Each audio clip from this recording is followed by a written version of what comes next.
Good morning, maybe. So today I'll be teaching you how to do 12a, just in case you and I will not be able to meet today, or if you just need a little bit of a recap. So 12a, really easy. We've done the same logic here in 11. It's basically trying to find all the critical values. Okay, trying to find all critical. Oh no, my answer has been revealed. Oh no, no. Okay.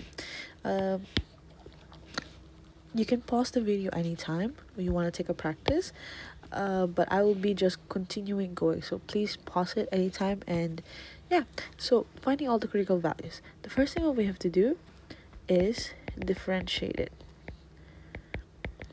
You can see it here, how we had to find the function, then differentiate. But this time we don't need to find a function, we don't need to find Rx or whatever, because the function is already given to us. This is the function. Oop, this is the function. So how do we differentiate a function? Please pause it here and then try it yourself here. Differentiating it will be d over dx, x to the power of 4 equals to 4x, 4 minus 1 equals to 4x3. And then we have d over dx to, oh wait, no, because it's 2x squared, right? We can ignore the negative for now.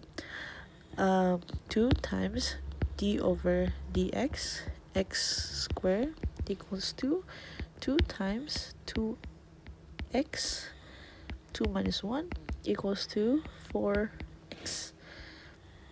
And then lastly, because we know the last one is a constant, it's going to become 0, but we're still going to present it. D over dx 1 is equals to 0. Altogether, we can combine it, and we can try to find the critical values.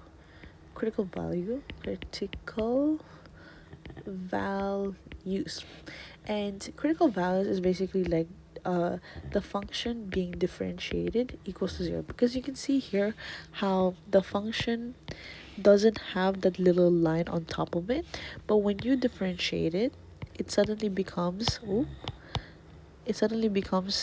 this with a little tip on top of it. So altogether it will become 4x3 plus 4x equals to 0. Oh yes, equals to 0.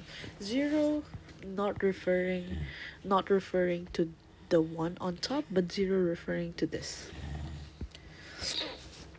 And then we can try to find the critical values, and you can say like, oh, Kathleen, we can move all these things around, and then we can try to find x. But how do you even try to find x?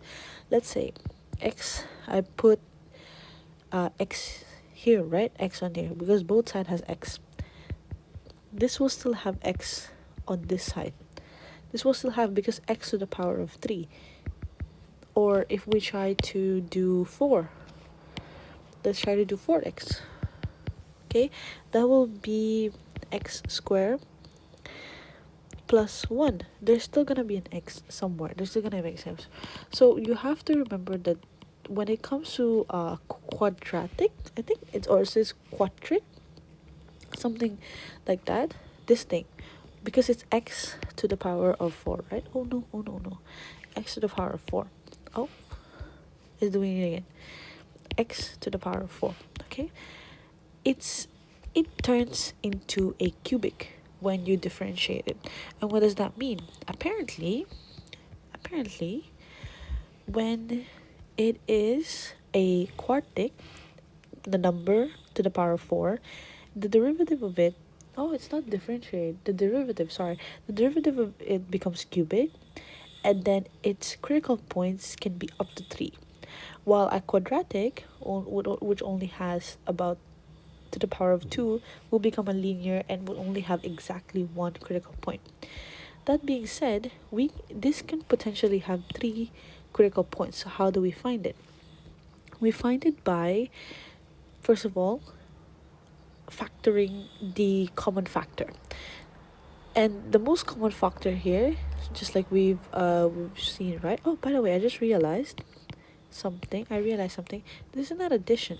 This is um, subtraction. So, and then let's try to find the common factor of all of them. The most common factor that we can see is 4x. That will leave us to x squared minus 1 equals to 0.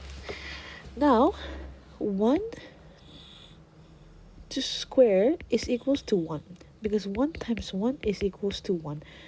So we can technically do this.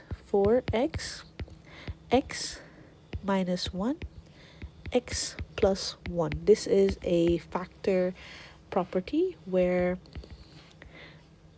x, no, a square minus b square is equals to a minus b, a plus b.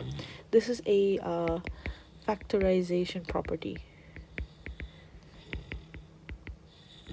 So then we can try to find 4x equals 0, x minus 1 equals 0, 1 plus 1 equals 0, x plus 1 equals 0.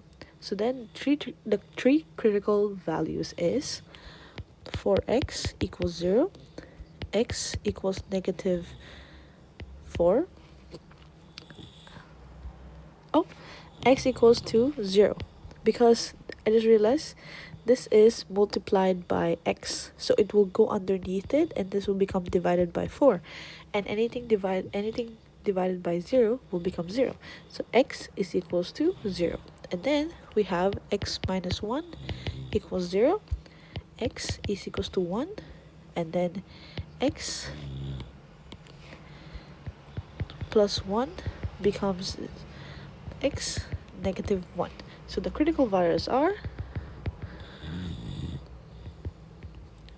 are 0, 1, negative 1. And per the question, arrange it from ascending order. Which of the following numbers is the smallest? The smallest one is negative 1, right? Then 0, then 1. Arrange it like this.